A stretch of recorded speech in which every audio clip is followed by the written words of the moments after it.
যারা হ্যান্ড পেইন্টিংয়ে একদমই নতুন তারা কিন্তু হ্যান্ড পেইন্টিংয়ের কাজ করতে গেলে বিভিন্ন সমস্যার সম্মুখীন হয়। আর এই সব সমস্যার মধ্যে প্রধান সমস্যা হচ্ছে যখন একই ধরনের ডিজাইন বিভিন্ন কাপড়ে একইভাবে করতে হয়, একই রং দিয়ে করতে হয়। আজকে আমি চেষ্টা করব সেই সমস্যার সমাধান করার। আসসালামু আলাইকুম। যখন হ্যান্ড পেইন্টিংয়ের অর্ডার আসে তখন কিন্তু দেখা যায় একই ডিজাইনের কাপল সেট আসে, ফ্যামিলি সেট আসে, কিংবা একই রকমের অনেকগুলো পাঞ্জাবিতে কাজ করতে হয়, একই রকমের ডিজাইন নিয়ে অনেকগুলো শাড়িতে কাজ করতে হয়। তখন যারা একদম নতুন থাকে তারা কিন্তু এই একই ডিজাইন বা একই মাপের ডিজাইন সবগুলো কাপড়ে করতে পারে না, আর তখনই বিভিন্ন সমস্যার সম্মুখীন হতে হয়। আমি চেষ্টা করব সেই সমস্যার সমাধান করার।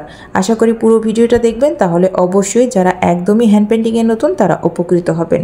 প্রথমে আমি বলে দিচ্ছি সেই ডিজাইনটার জন্য আপনাকে প্রথমে ডিজাইনটা এঁকে নিতে হবে। ডিজাইন কম হোক কিংবা বেশি হোক, ছোট হোক কিংবা বড় হোক, যখন আপনি প্রত্যেকটা কাপড়ে এই ডিজাইনটা তুলে নেবেন তখন আপনার কাজ করতে অনেক বেশি সুবিধা হবে। এখন আসি ডিজাইনটা কি নিয়ে তুলবেন সেটা নিয়ে আলোচনা করতে। প্রথমে যখন আপনি ডিজাইন করবেন তখন অবশ্যই পেন্সিল দিয়ে করবেন, কারণ পেন্সিল দিয়ে ডিজাইন করলে ওই পেন্সিলের কালিটা কিন্তু ধোয়ার পরে উঠে যায়। কিন্তু কলম দিয়ে যদি আপনি এঁকে নেন তাহলে কিন্তু সব কাপড় দিয়ে উঠে যায় না। কিছু কিছু কাপড় আছে যেগুলো থেকে কলমের কালিটা উঠে যায়, কিন্তু কিছু কিছু কাপড় আছে সব কাপড় থেকে কিন্তু উঠবে না। এজন্য অবশ্যই চেষ্টা করবেন পেন্সিল দিয়ে এঁকে নিতে।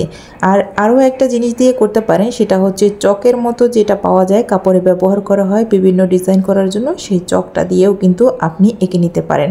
তবে চকটা দিয়ে এঁকে নিলে কি হবে, ওই ডিজাইনটা আপনি কাজ করতে করতেই মুছে যাবে। আর পেন্সিল দিয়ে করলে আপনার ওইটার উপরে কাজ করতে বেশি সুবিধা হবে। এজন্য আমি আমার ব্যক্তিগতভাবে মতামতটা হচ্ছে আপনি পেন্সিল দিয়েই এঁকে নেবেন, এতে করে আপনার কাজ করতে অনেক বেশি সুবিধা হবে। আমি যেহেতু এই কাজটা রাতে করেছিলাম আর ভিডিওটা রাতের, তাই একটু কালার নিয়ে সমস্যা হচ্ছে। আশা করি আপনারা এটা ক্ষমা সুন্দর দৃষ্টিতে দেখবেন। আপনি যদি এখনও পর্যন্ত আমার ভিডিওটি দেখে থাকেন আর ভিডিওটি ভালো লাগে তাহলে অবশ্যই ভিডিওতে একটি লাইক দিবেন, ভিডিওটি শেয়ার করবেন। আপনি যদি ফেসবুক পেজ থেকে দেখে থাকেন চাইলে আমার পেজটিকে ফলো দিয়ে রাখতে পারেন। যদি ইউটিউব থেকে দেখে থাকেন চাইলে আমার চ্যানেলটিকে সাবস্ক্রাইব করে রাখতে পারেন। এতে করে আমি ভিডিও ছাড়া মাত্রই আপনার কাছে নোটিফিকেশন চলে যাবে, আপনি সবার আগে আমার ভিডিওটি দেখতে পারবেন। আর এই কাজগুলি যদি আপনি অলরেডি করে থাকেন আপনাকে অসংখ্য ধন্যবাদ। আপনাদের সাথে কথা বলতে বলতে আমি কিন্তু 3টা পাঞ্জাবিতেই এক এক করে ডিজাইনটাকে এঁকে নিয়েছি। এখন হচ্ছে পেন্টিংয়ের পালা। পেন্টিং যখন করব অবশ্যই আপনাদের সাথে শেয়ার করব। আজ এখানেই বিদায় নিয়ে নিচ্ছি, দেখা হবে পরবর্তী ভিডিওতে।